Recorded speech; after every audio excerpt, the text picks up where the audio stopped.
I know, he is rather. My question is, in the film that this is ever a time that you just despised Ed for any particular. Well, you know what? I never understood why Ed didn't make a move on Winry. I know. I'm being honest. I never understood it because Winry's hot. and she loves Ed. There's no question about that. You know, and I would kind of get ticked off whenever he treated her bad.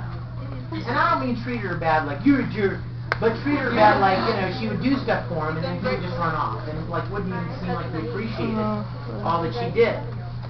And that's why in the movie when Ed cuts the wing of the plane and starts to drift away and says, you know, he's got to stay and destroy the gate and Al's got to go back and destroy it on the other side. One of my favorite lines from the movie was as Ed was drifting away and Al says, what about Winry? She's going to miss you too. And as Ed says, tell her I said thanks. She always made the best. What I loved about that was there were so many times where he had the opportunity to thank her and he never did. He was a jerk. There were so many times when she fixed things for him and he didn't even tell her how, you know what I mean, how awesome she was. And thank you for coming to Central. And thank you for fixing things. And thank you for carrying a freaking suitcase with a new arm and leg around it. In the movie, right? Hold on. Wendy Powell was texting me. Hold on one second. Wendy. You know, you guys, call her Wendy. I told her I was going to start calling it. Hold on. She says it's urgent. Give me 1 second. Yeah. Hey, what's up?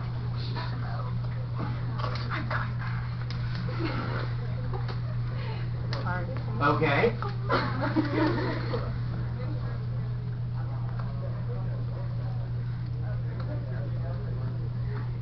Well, we got a lot of your major stuff. I mean, we got a lot of your personal files and stuff. But if you've loaded any software on there, if you've loaded any software on there, it will be on there. You know what you can do? You know, hold on a second. Let me talk. You know what you can do is you can connect the two computers, and you can basically mirror your old computer onto the new computer. Ask your Geek Squad people if they know how to do that. Oh my God. No, I think he's right here about computers. I'm sorry, she's having a computer crisis. Yeah, I'll go help her. She's got this Mac, and I use Mac a lot, so yeah. Dream like that. Well, no, sweetie, then listen. Well, hold on. Baby, I've got it on my panel. I'm sitting in a room packed with people. But let me just tell you this. If you connect the two Macs, you can, listen closely. I'm telling you the truth now. I've done this 100 times.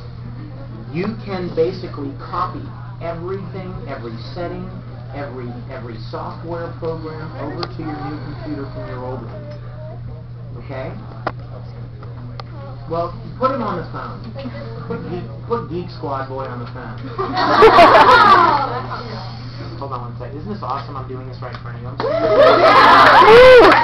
Yes, sir. What's your name? Hi, Brian. Listen, I work with Macs all the time. Every time I buy a new Mac, I connect it to my old one. And when I start up the new Mac, it says, do you want to update this from an old Mac? And I say yes, and it moves everything. Settings, software, everything over to the new Mac. That's what you need to do. Okay?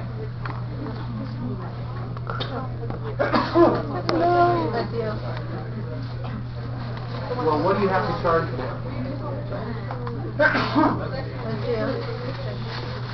Well, wait a minute. The whole reason she has to do this is because your machine malfunctioned under warranty. So she's just copying her stuff over to the new machine. The only thing it's going to involve on your part is the time to let her transfer. It's not going to take a long time. I don't think she has much on the machine. But it doesn't require anything on your part. She just needs the new machine. You need to connect them by FireWire and tell it to update from the old Mac. But the Windows software will transfer when you do what I'm telling you.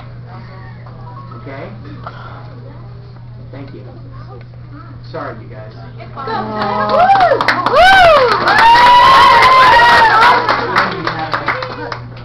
Holy crap!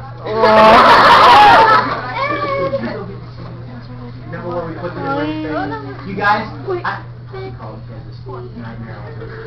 let me take one more question and then we'll kind of move to the next.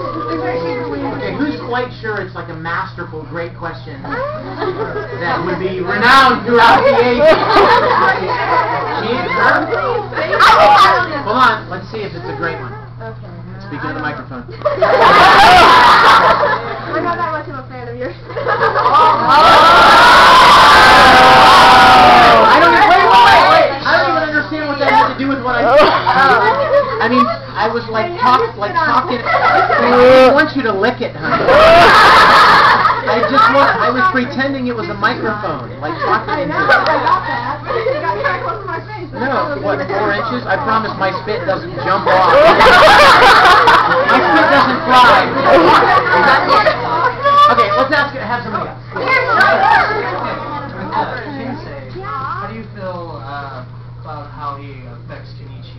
Ooh, let me see your question. I mean, they show him quite teaching Kenichi a lot, but they don't go in as deeply into their relationship. Well, I think he's talking about Kenichi. You guys know that show?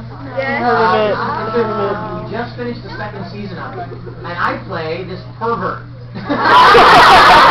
And there's no connection, I promise. But Kenichi, I think really Tensai is, because he's kind of a perv, and they like to spend more time. He's kind of a much more comic relief, I think.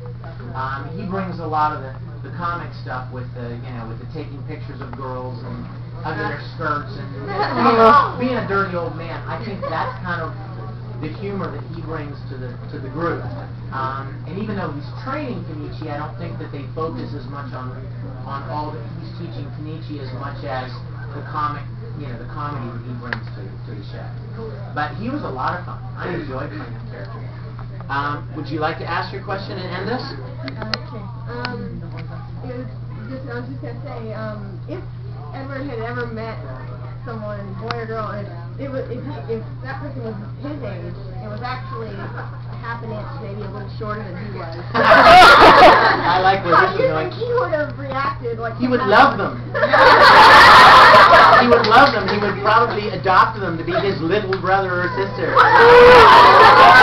You guys, listen, I love you, and we could do this for 3 hours. I love talking with you guys, but we've got another panel that starts like 5 minutes ago. So, here's what we're going to do.